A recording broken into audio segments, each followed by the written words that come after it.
Diba, diba, diba? Diba, diba, diba?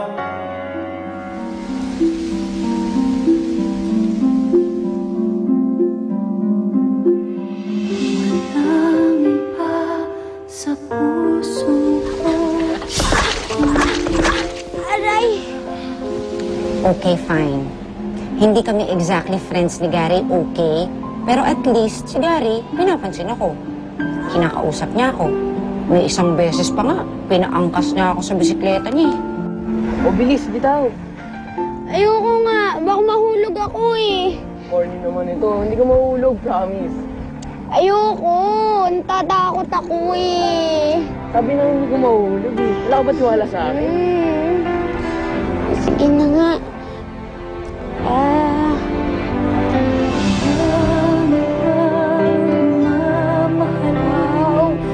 Sabi siya, sarap no? Oo. Pakiramdam ko para ako lumilipad. Aray! Uy, Gary! Na. Aray. Gary! Type niya talaga akong asarin. Kaya nga ang feeling ko, type niya talaga ako eh. Ano ba yung ginagawa mo dyan? Kung gusto mo makita, umakit ka dito.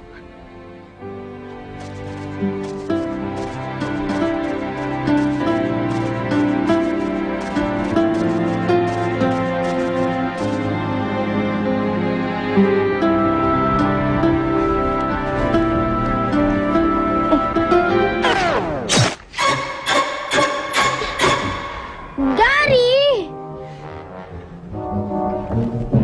Uy! Uy, sandali!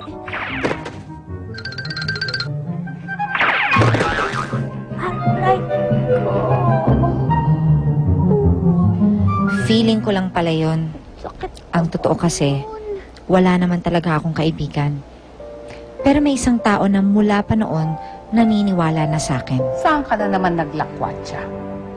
Hindi ba sinabi ko sa'yo, tigilan mo na yung pakanta-kanta? Kailangan ka dito sa bahay. Tumulong ka dito.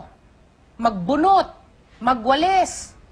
Tumulong ka sa ating labada. Ang dami-dami kong labada dyan. Hindi naman ang nanay ko ang ibig kong sabihin. Ang tatay ko. O, ilakas mo anak, ilakas mo. Hindi kita marinig. Mula nang madiscover niya na may talent ako sa pagkanta, tinuruan niya na ako. Galing sa tiyan, galing sa tiyan. Siya! Hinga, hinga. Siya!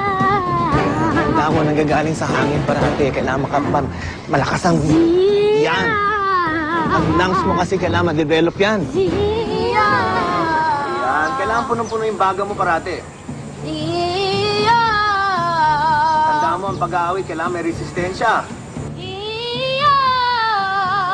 Lakas pa. Si nanay, nilunod.